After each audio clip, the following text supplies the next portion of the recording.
नाज़रीन अस्सलाम वालेकुम। ज़ेड न्यूज़ के ख़बरनामे में आपका इस्तक़बाल है। मैं सलमान ख़ान। आगे बढ़ने से पहले सुर्ख़ियों पर नज़र डालते हैं। सदर द्रौपदी मुर्मू ने हैदराबाद में लोक मंथन 2024 के इफ्तिताई इजलास की सदारत और किया खिताब। KTR दिल्ली जाएं या चांद पर, लेकिन जेल ज़रूर जाएंगे, रेवंत रेड्डी की वार्निंग। तेलंगाना हाई कोर्ट का पार्टी बदलने वाले अरकान असेंबली के हक़ में अहम फैसला। असेंबली स्पीकर को मुनासिब वक्त पर फैसला करने का दिया मशवरा। हैदराबाद में सड़क पर कास्ट सर्वे के फॉर्म्स पाए गए बिखरे हुए, वीडियो वायरल। अडानी के साथ किए गए तमाम मुआहदे मनसूख किए जाएं, KTR का रेवंत रेड्डी से मुतालबा। क्रिकेट शायकीन के लिए खुशखबरी, IPL के अगले 3 सीज़न की तारीखों का कर दिया गया ऐलान।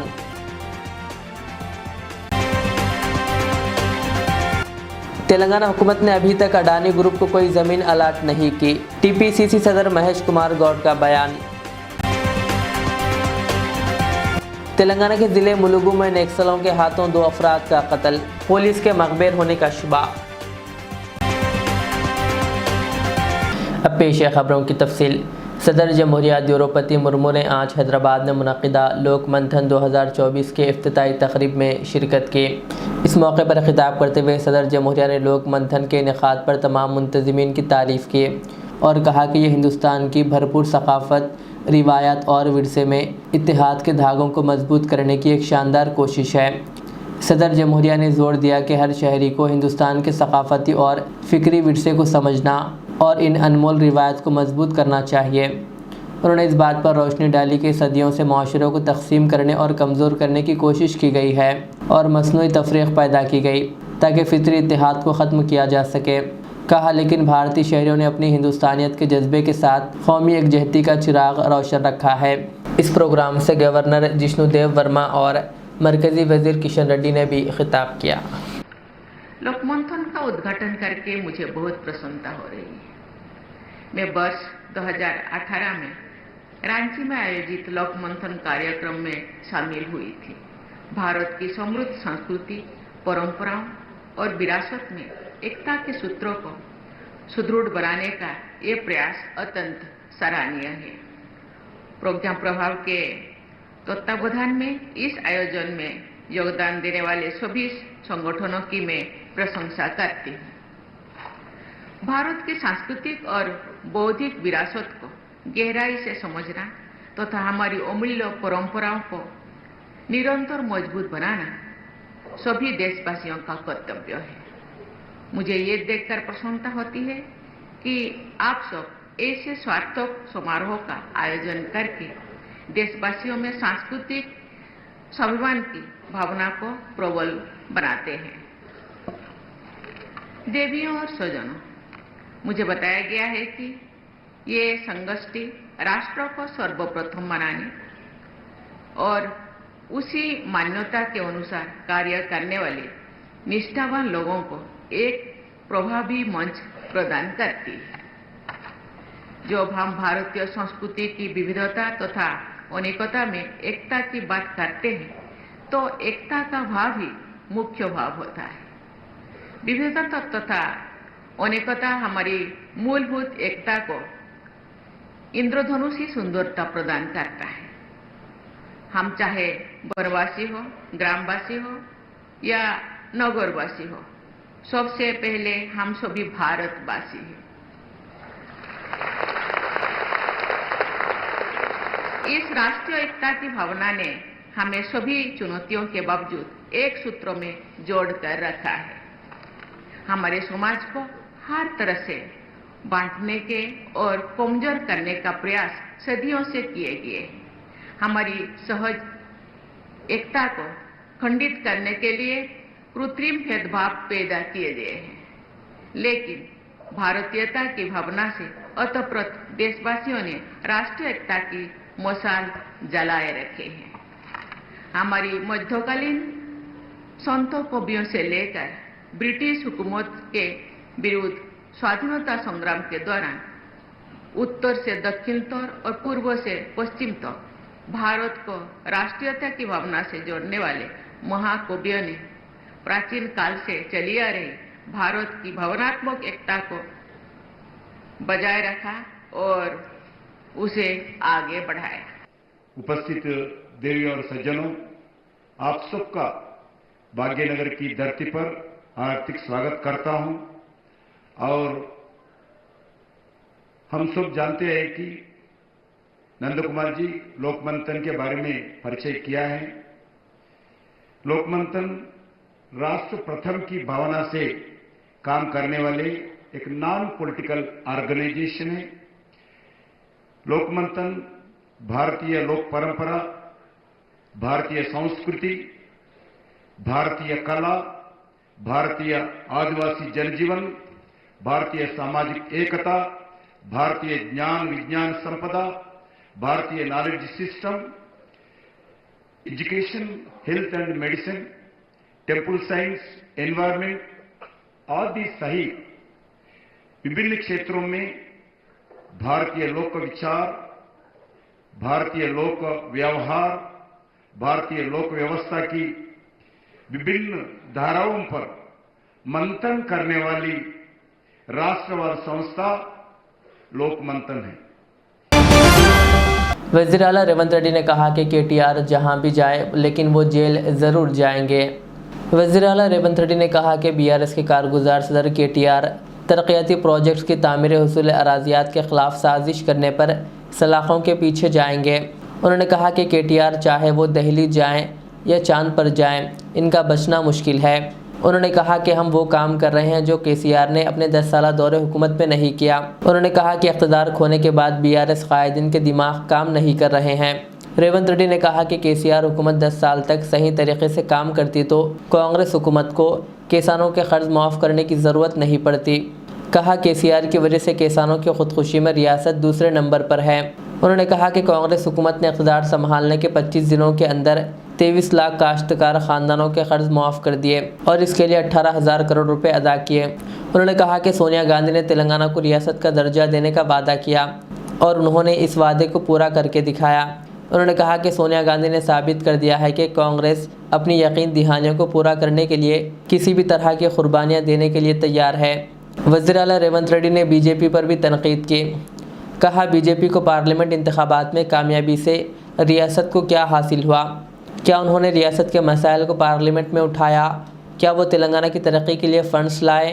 कहा अगर वो ऐसा करते तो क्या रियासत के मसाइल बाकी रहते? वज़ीर आला रेवंत रेड्डी ने सवाल किया कि केसीआर ने पिछले 10 सालों में रियासत की तरक्की क्यों नहीं की। 4 గ్రామాలలో కలిసి 1100 ఎకరాలు నేను భూమి తీసుకుందామన్నది ఇదో ప్రపంచ సమస్య అయింది. ఇంకా నేను ఢిల్లీ అయిపోయింది, ఇప్పుడు చంద్రమండలం పోతాడంట ఆయన. చంద్రమండలం పోయి ఆడ కూడా ఫిర్యాదు చేస్తాడంట.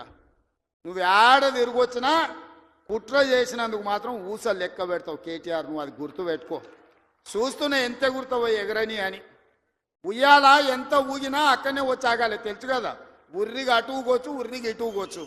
ఉయ్యాల ఆగాల్సి వచ్చినాడు మధ్యలోనే ఆగుతుంది. యాడికి ఉరుకుతాడు, ఎంత దూరం ఉరుకుతాడు? ఉరకని అని చూస్తున్నా, ఉరుకులాట ఏందో చూద్దాం కేటీఆర్ దాని.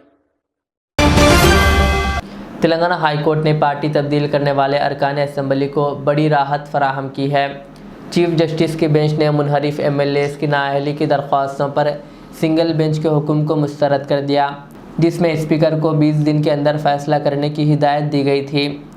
अदालत ने स्पीकर को मशवरा दिया कि वो 10वें शेड्यूल और असम्बली की 5 साला मियाद को मद्देनज़र रखते हुए मुनासिब वक्त पर फैसला करें। बीआरएस के रुकन असम्बली कौशिक रेड्डी ने कांग्रेस में शामिल होने वाले अरकान असम्बली दानम नागेंद्र, कडियम श्रीहरी और टी वेंकट राव के खिलाफ नाअहली की दरख्वास्त दाखिल की थी, जिस पर आज हाईकोर्ट ने अपना फैसला सुना दिया। अदालत ने वाज़ेह किया कि स्पीकर के फैसले के लिए कोई सख्त मुद्दत मुकर्रर नहीं की जा सकती और 10वें शेड्यूल के मुताबिक फ़ैसले की तजवीज़ दी गई है। बीआरएस ने तेलंगाना की कांग्रेस हुकूमत से मुतालबा किया कि वो अडानी ग्रुप के साथ किए गए तमाम मुआहदे और समझौते मनसूख करें और यंग इंडिया स्किल यूनिवर्सिटी के लिए दी गई 100 करोड़ रुपए की रकम वापस करें। ये मुतालबा अडानी ग्रुप के ख़िलाफ़ अमेरिकी अदालत में रिश्वत के इल्ज़ामात साबित होने के बाद किया गया। बीआरएस के वर्किंग सदर केटीआर ने तेलंगाना भवन में मुनाकिदा एक प्रेस कॉन्फ्रेंस से खिताब करते हुए कहा कि बीआरएस हुकूमत ने कभी अडानी ग्रुप के लिए रियासत में कारपेट नहीं बिछाया और ना ही इनकी शराइत पर सरमायाकारी की इजाज़त दी। उन्होंने इल्ज़ाम लगाया कि कांग्रेस हुकूमत ने 12,400 करोड़ रुपए के सरमायाकारी मुआहदे किए हैं। केटीआर ने दावा किया कि रियासती हुकूमत मरकज़ी क़ियादत के बगैर अडानी ग्रुप के साथ इन मुआहदों पर अमल दरामद नहीं करेगी। केटीआर ने मज़ीद कहा कि 100 करोड़ रुपए की यूनिवर्सिटी डोनेशन इन मशकूक मुआहदों की निशानदही करती है। గత 10 ఏళ్ల పాటు కేసీఆర్ గారి ప్రభుత్వం తెలంగాణలో ఉన్నంత కాలం అదానీ ఎంత ప్రయత్నం చేసినా, ఎన్ని రకాలుగా ఆనాడు మమ్మల్ని కన్విన్స్ చేసే ప్రయత్నం చేసినా, ఆనాడు నేను పరిశ్రమల శాఖ మంత్రిగా కూడా ఉన్నాను. ఏనాడు కూడా మేము ఈరోజు అక్కడ కేంద్రంలో బీజేపీ, ఇక్కడ రాష్ట్రంలో రేవంత్ రెడ్డి గారు ఎర్రతివాచి పరిచి ఏదైతే స్వాగతం పలికారో మేము మాత్రం ఆ పని చేయలేదు. ఎన్నడూ ఆయన నిబంధనలకు మేము ఒప్పుకోలేదు. ఒకటి వాస్తవం, రేవంత్ రెడ్డి ప్రభుత్వం రాగానే మరి బడాబాయ్ ఆదేశం ఇచ్చినట్టున్నారు, చోటాబాయ్ అమలు చేసినట్టున్నారు. వెంటనే 12,400 కోట్ల ఒప్పందాలు కుదిరినాయని చెప్పి చాలా ఘనంగా తెలంగాణ ప్రభుత్వం, కాంగ్రెస్ ప్రభుత్వం జనవరి నెలలో ఈ సంవత్సరంలోనే ప్రకటనలు గుప్పించింది. అందులో 5,000 కోట్ల రూపాయలతో గ్రీన్ ఎనర్జీ కోసం 2 పంప్డ్ స్టోరేజ్ యూనిట్లు, అదేవిధంగా 5,000 కోట్లతో 2 డేటా సెంటర్లు, 1,400 కోట్లతో అంబుజా సిమెంట్స్ ఫ్యాక్టరీ, 1,000 కోట్ల రూపాయలు ఇంకొక ఏరోస్పేస్ రంగంలో అని చెప్పి వారు ఆనాడు 12,400 కోట్ల రూపాయలకు సంబంధించిన ఎంఓయూలు, మెమరాండమ్ ఆఫ్ అండర్స్టాండింగ్స్ చేసుకున్నట్టుగా ముఖ్యమంత్రి గారు చాలా ఘనంగా చెప్పారు. తదనంతరం చూస్తే మీరు ఏం జరిగింది అని చూస్తే జనవరి మాసం తర్వాత ఈ సంవత్సరం మంత్రివర్గ విస్తరణకే ఒప్పుకోని హైకమాండు, మంత్రివర్గ విస్తరణకే గ్రీన్ సిగ్నల్ ఇవ్వని హైకమాండు, వారి ఆదేశం లేకుండానే అదానీ గారితో ఈ ఒప్పందాలన్నీ జరుగుతూ ఉన్నాయా?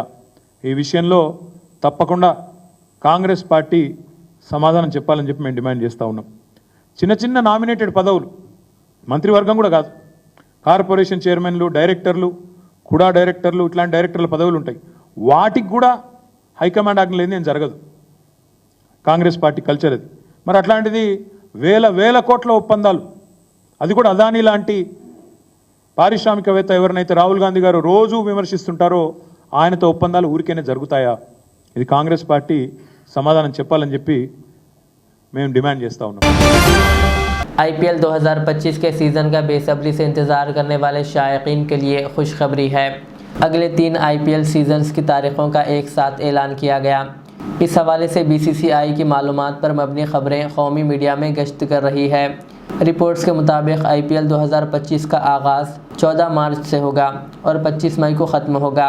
IPL 2026 का आगाज़ 15 मार्च से होगा और 31 मई को ख़त्म होगा, जबकि IPL 2027 का आगाज़ 14 मार्च से होगा और 30 मई को अख्ताम पजीर होगा। BCCI ने इन तारीख़ों के बारे में IPL फ्रेंचाइज को मतला कर दिया है, लेकिन अभी तक इस पर BCCI की जानिब से कोई सरकारी ऐलान नहीं हुआ। IPL 2025 के आगाज़ से पहले 24 और 25 नवंबर को सऊदी अरब के शहर जिद्दा में मेगा नीलामी होगी। इस नीलामी में नौजवान खिलाड़ियों के साथ साथ सीनियर खिलाड़ी भी हिस्सा लेंगे। इस बार नीलामी में मजमूई तौर पर 574 खिलाड़ी शामिल हैं। हाइड्रा इदारे ने हुकूमती ज़मीनों पर कब्ज़ों के ख़िलाफ़ कार्रवाइयों में तेज़ी पैदा कर दी है। ORR के अंदरूनी इलाक़ों में सड़कों, पार्कों और नालों पर कब्ज़ों की शिकायत पर हाइड्रा की टीम ने मुकामी अफसरान के साथ दौरे किए और तफसीलात जमा की। हाइड्रा कमिश्नर AV रंगनाथ ने हिदायत दी है कि जहां कानूनी पेचीदगियां कम हो वहां फौरी कार्रवाई की जाए। अब तक 100 से ज़ायद शिकायतें मौसूल हुई हैं, जिनमें से 40 पर इब्तदाई कार्रवाइयाँ मुकम्मल कर ली गई है। काबिज़ीन को नोटिस जारी कर दी गई है। हाइड्रा की इन कार्रवाइयों से रियल इस्टेट ताजिरों में खलबली मच गई। तेलंगाना भर में ACB हुक्काम का क्रैकडाउन जारी है। महबूबाबाद ज़िले की सीनियर वाट्समैन ज्योति को एंटी करप्शन ब्यूरो के हुक्काम ने रिश्वत लेते हुए रंगे हाथों पकड़ लिया। ज्योति जो ज़िले के असिस्टेंट डायरेक्टर सर्वे और लैंड रिकॉर्ड्स के दफ्तर में खिदमात अंजाम दे रही थी। इन पर इल्ज़ाम है कि उन्होंने एक दरख्वास्त गुजार की ज़मीन के मुतालिका रिकॉर्ड जारी करने के लिए 20,000 रुपये रिश्वत तलब की और कबूल की। एसीबी के हुकाम ने कार्रवाई करते हुए इन्हें रंगे हाथों पकड़कर गिरफ्तार कर लिया और रिश्वत की रकम भी बरामद कर ली। आवाम से अपील की गई है कि वो रिश्वत के किसी भी वाक़े की इत्तला देने के लिए एंटी करप्शन ब्यूरो एसीबी की हेल्पलाइन 1064 पर कॉल करें। ये इक़दाम मुआशरे से बदउनवानी को जड़ से ख़त्म करने की कोशिशों का हिस्सा है।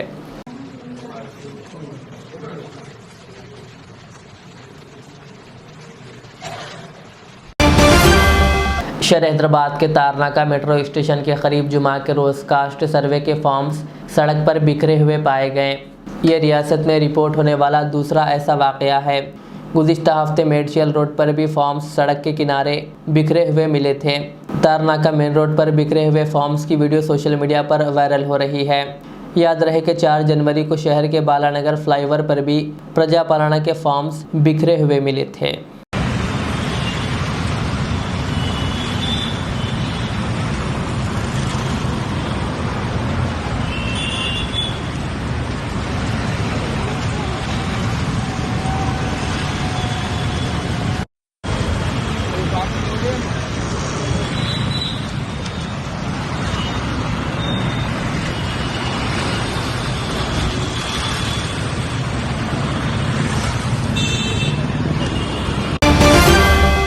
तेलंगाना प्रदेश कांग्रेस कमेटी के सदर महेश कुमार गौड़ ने कहा कि तेलंगाना हुकूमत अडानी ग्रुप के साथ किए गए मुआहिदों के सिलसिले में मुश्तरका पार्लिमानी कमेटी के रिपोर्ट के मुताबिक इक़दाम करेगी। उन्होंने इस बात को वाज़े किया कि रियासती हुकूमत ने अब तक अडानी ग्रुप को कोई ज़मीन अलाट नहीं की है।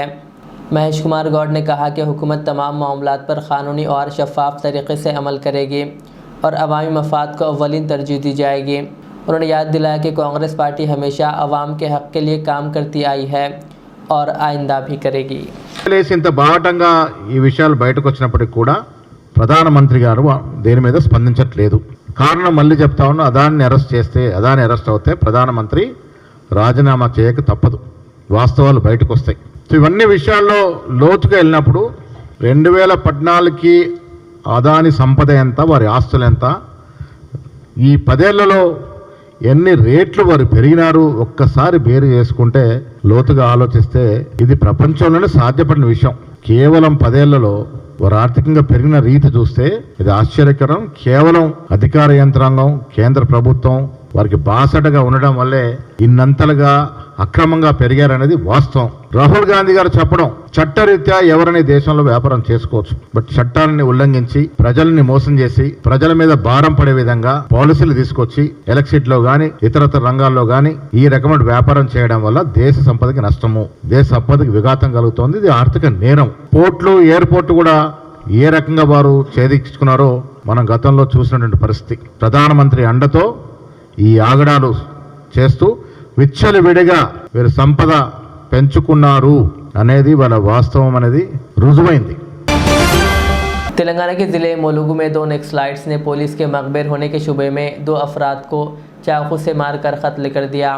नक्सलाइट्स ने शांता के नाम से ख़त भी छोड़ा, जिसमें कहा गया है कि मरने वालों को कई बार वार्निंग दी गई थी, लेकिन उन्होंने अपना रवैया नहीं बदला।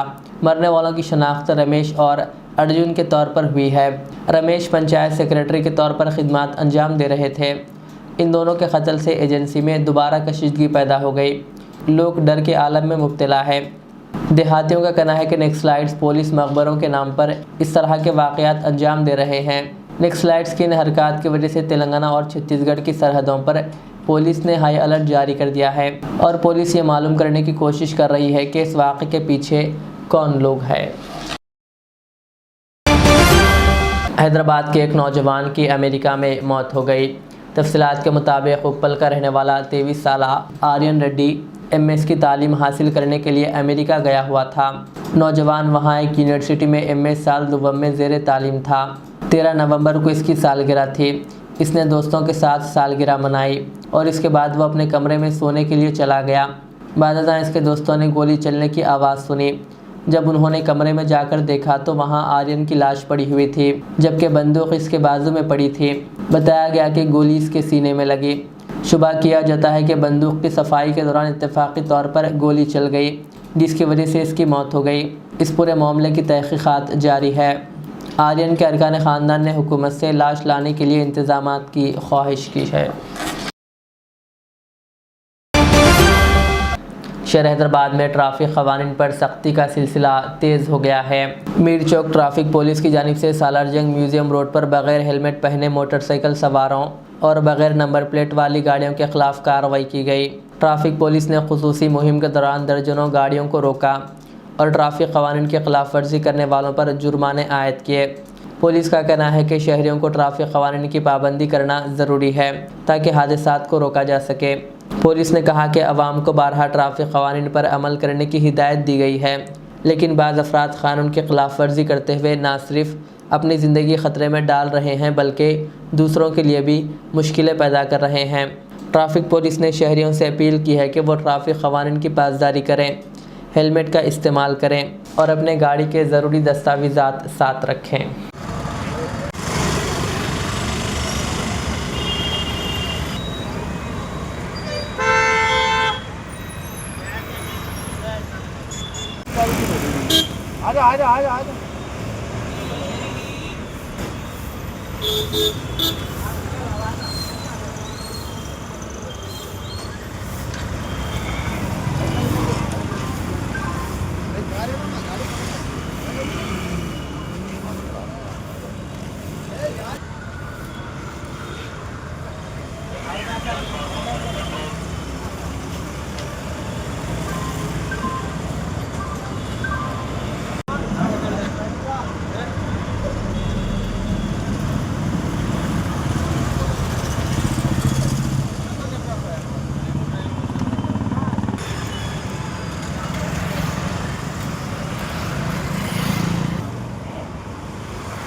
होना काजू बादाम होना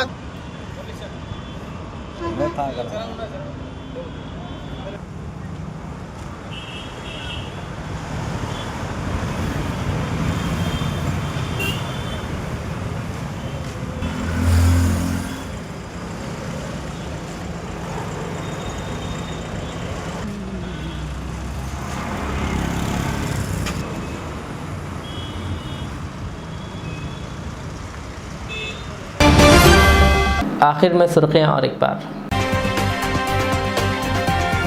सदर द्रौपदी मुर्मू ने हैदराबाद में लोक मंथन 2024 के इफ्तिताई इजलास की सदारत और किया खिताब। KTR दिल्ली जाएं या चांद पर, लेकिन जेल जरूर जाएंगे, रेवंत रेड्डी की वार्निंग। तेलंगाना हाई कोर्ट का पार्टी बदलने वाले अरकान असेंबली के हक में अहम फैसला, असेंबली स्पीकर को मुनासिब वक्त पर फैसला करने का दिया मशवरा। हैदराबाद में सड़क पर कास्ट सर्वे के फॉर्म्स पाए गए बिखरे हुए, वीडियो वायरल। अडानी के साथ किए गए तमाम मुआहदे मनसूख किए जाएं, KTR का रेवंत रेड्डी से मुतालबा। क्रिकेट शायकीन के लिए खुशखबरी, IPL के अगले 3 सीज़न की तारीखों का कर दिया गया ऐलान।